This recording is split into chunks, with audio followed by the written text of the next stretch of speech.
Ya, kembali lagi di Newsroom pemirsa, kami masih membahas impor daging tidak lagi perlu label halal. Pak Iksan, saya ke Pak Iksan dulu. Awal mula peraturan tersebut ini bagaimana sih, Pak? Iya, jadi di dalam Permendag, Peraturan Menteri Perdagangan nomor 56 tahun 95, itu kan jelas diatur mengenai kewajiban atau persyaratan halal. Ya. Karena menyangkut barang yang sembelihan, yaitu barang berupa daging unggas maupun daging hewan, istilahnya daging merah yang diimpor.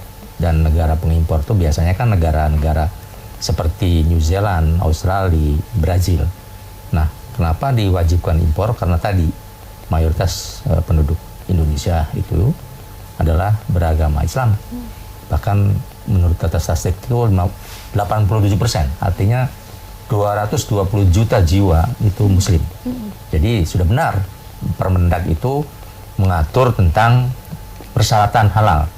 Nah, tapi kemudian ketika Indonesia di-sue di WTO oleh Brazil mengenai kewajiban halal, yang mempersyaratkan kewajiban halal bagi produk Brazil yang berupa produk unggas, itu kemudian di-sue di WTO. Nah, oleh panel WTO itu tahun 2014 kalau nggak salah, dan seterusnya sampai kemarin diputus oleh panel, Indonesia dianggap 16 kebijakannya itu non-discrimination. Oleh karenanya, menurut panel WTO sendiri, bahwa harus dilakukan perubahan untuk menyesuaikan putusan WTO yang menghukum Indonesia untuk melakukan perubahan atas peraturan atau kebijakan tersebut, termasuk kebijakan halal.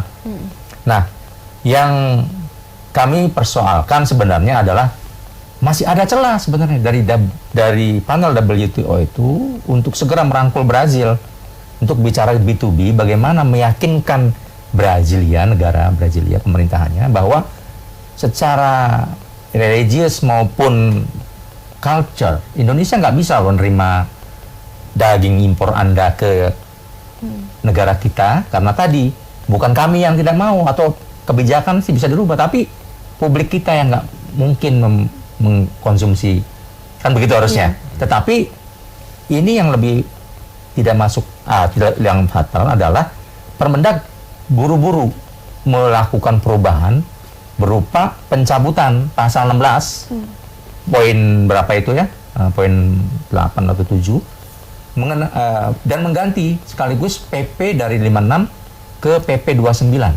tahun 2019. Di dalamnya sudah tidak ada lagi persyaratan kewajiban atau persyaratan halal. Diturunkan dari persyaratan menjadi rekomendasi. Nah, kalau rekomendasi itu artinya nggak mengikat siapa-siapa. Namanya juga rekomendasi. Inilah yang kami persoalkan. Seharusnya bukan itu yang dilakukan. Tapi pasca memang kita member WTO dan automatically kita sebagai negara member harus mengikuti ketentuan. Tapi bukan seutuhnya apa yang diputuskan panel kita laksanakan, tidak. Nah, harusnya kan ketika panel memutuskan masih ada ruang. Tapi Pak Iksan, daging dari Brasil masuk ke Indonesia itu mungkin ya nggak ada label ya halal, tapi apakah daging sendiri itu halal atau tidak? Oh ya, justru karena begini, Brasilia itu kan negara pengimpor terbesar di dunia juga untuk daging unggas dan daging merah. Nah, kita kan tidak tahu karena Brasilia itu kan tidak negara Muslim. Nah, sedangkan persyaratan dari sebuah daging yang masuk ke Indonesia itu wajib disembelih dengan sembelihan menyebut nama Allah. Untuk yang beragama lain menyebut nama Tuhan. Nah, itu kan. Nah, artinya kewajiban syariat Islam. Nah, ketika kita tidak tahu apakah disembelih dengan syariat Islam atau tidak, maka kita tidak tahu kehalalannya. Nah, ketika itu ada label halal, pasti automatically di sana, di Brazil, RPH-nya, pemotongan hewannya dan penyembelihnya sudah diinvestigasi, sudah dilakukan audit, istilahnya auditor oleh Haduta Halal, Majelis Ulama Indonesia, sehingga dinyatakan bahwa ini firm halal. Barulah ini bisa diimportasi ke Indonesia. Nah, kalau belum, ya kita susah mendeteknya apakah halal atau tidak.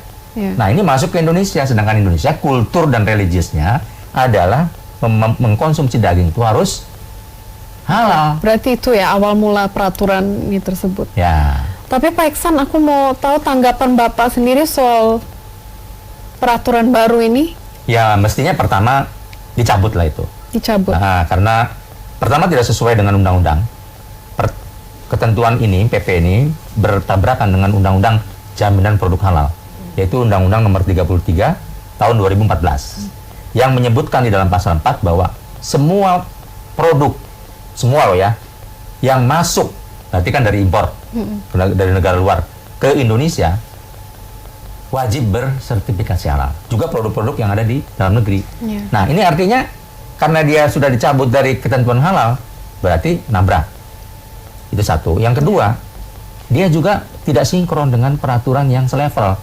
Di kita punya Permentan, Peraturan Menteri Pertanian, yang mensyaratkan masuknya daging itu, ya, ternak dan daging wajib bersertifikasi halal. Nah, kalau sebuah peraturan itu Permendag ya, dalam hal ini 29 2019 bertabrakan dengan undang-undang dan tidak sinkron dengan peraturan yang selevel, maka wajib dicabut. Iya. Kalau tidak, menimbulkan implikasi akibat hukum. Pertama, berarti negara tidak lagi menjamin warga negaranya untuk memperoleh daging yang halal. Halal, ya. Itu satu. Dan itu jaminan konstitusi loh. Ya, yang di dalam undang-undang JPH disebutkan bahwa negara melindungi warga negaranya untuk mendapatkan produk halal. Itu sebabnya negara mengesahkan undang-undang, yaitu Undang-Undang Jaminan Produk Halal. Bertentangan toh? Nah, ketabrak. Yang kedua, tadi ketentuan Peraturan Menteri Pertanian yang basisnya adalah peternakan. Itu juga wajib bersertifikasi halal.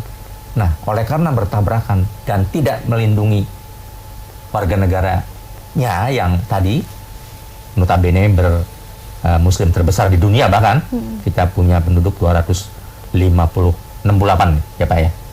Nah, dari itu 87% muslim, sekitar 220 juta jiwa, dan itu kewajiban negara. Dan sudah dinyatakan di dalam konsideran Undang-Undang Dasar 45 Undang-Undang JPH sebagai wujud pelaksanaan Undang-Undang Negara Republik Indonesia tahun 1945 pasal 28 huruf C. Nah, artinya sekali lagi bahwa karena bertentangan dengan undang-undang, otomatis bertentangan dengan undang-undang dasar, harus cabut. Oke. Jadi menurut Pak Iksan harus dicabut. Harus dicabut. Kalau menurut Pak Iskar, tanggapan Bapak soal ini, apakah harus dicabut? Jadi kita dari fraksi PKS minta mencabut Permen Menteri Perdagangan secepatnya. Kenapa? Karena kita melihat negara abai dalam masalah ini. Seharusnya kan Menteri Perdagangan melakukan lobby di internasional supaya daging-daging yang kita inginkan itu ya bersertifikat halal itu tercapai. Dan itu sudah hal yang biasa. Umpamanya Saudi Arabia juga mengimpor daging dari Brazil, itu dipersyaratkan. Bahkan ada tim dia yang mengontrol pelaksanaan itu, karena sertifikat halal itu kan sistem ya, ada sistemnya, ada. Jadi ketika sistem itu sudah berjalan, kita akan mendapatkan produk yang halal. Jadi saya lihat memang ketika dibahas dulu undang-undang awal-awal produk halal, terkesan memang Kementerian Perdagangan itu tidak serius dengan alasan yang tidak masuk akal. Karena kita lihat kan produk halal itu sudah merupakan style kebutuhan juga sekarang. Bahkan kita lihat seperti di Brazil umpamanya, yang non-muslim pun mencari daging yang bersertifikat halal. Kenapa? Karena dia sertifikat halal, pasti dia clean, pasti dia bersih, pasti dia toib, dan dia sehat gitu, dan bergizi gitu. Nah, kenapa kita yang negara muslim ini terkesan Menteri Perdagangan nggak serius mengurus seperti ini? Dan itu pelanggaran terhadap undang-undang. Bahkan masyarakat boleh class action, mengadukan. Dan kalau masyarakat merasa rugi kan dia bisa menuntut negara gitu. Karena itu sudah jelas-jelas bertentangan dengan undang-undang jaminan produk halal, dan negara juga menjamin bahwa setiap rakyat itu kan untuk melaksanakan agama dan ajarannya. Dan itu aneh menurut saya kalau WTO menghukum kita, karena ini bukan masalah persaingan, ini hak-hak warga. Setiap negara kan menginginkan makanan yang sesuai dengan bangsanya ya.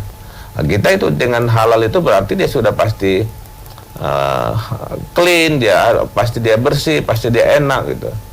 Nah itu kita mendorong secepatnya supaya Menteri Perdagangan itu mencabut ini sangat sensitif nanti. Ini marah, masyarakat akan marah. Jadi ini Pak Jokowi juga harus cepat-cepat menegur menterinya. Karena ini kan, saya heran juga ini. Seharusnya kan setiap menteri dia punya tim hukum. Dia harus koordinasikan dong tim hukum. Kalau ini kebijakan ini bertentangan dengan undang-undang mana. Bertentangan, jangan semaunya dia saja, memang negara ini milik dia gitu ya. Ini masyarakat bisa menuntut loh ini. Bisa mengadukan dia ke pengadilan, dia merasa dirugikan. Dan kalau memang Brazil ini masih ngotot, udah stop aja kita, jangan mengimpor daging dari sana kalau dia tidak mengikuti persyaratan kita. Dan selama ini sudah berjalan, daging-daging datang dari dari Australia itu sudah ada sertifikat halalnya dan sudah bisa dipastikan. Hampir semua produk makanan yang masuk Indonesia daging ini sudah halal. Nah kalau kita membolehkan makanan yang tidak punya sertifikat, berarti kan daging-daging yang jadi udah bangkai bisa kita terima di Indonesia. Sekarang ini masih banyak masalah. Dan mulai tahun ini juga 2019, 2020 masalah ini sudah harus selesai. Karena nanti berikutnya kita akan masuk kepada masalah obat. Karena obat juga banyak dianalisa, masih banyak campuran-campuran dari unsur yang tidak halal kan. Baru berikutnya nanti pakaian seperti tas itu kan banyak dibuat dari hewan tapi dia tidak disembeli. Itu semua nanti dalam waktu 4-6 tahun ini harus sudah selesai. Baik ya. Baik Pak Iskar, kami akan lanjutkan diskusi ini setelah jeda yang satu ini. Pemirsa tetaplah di Newsroom.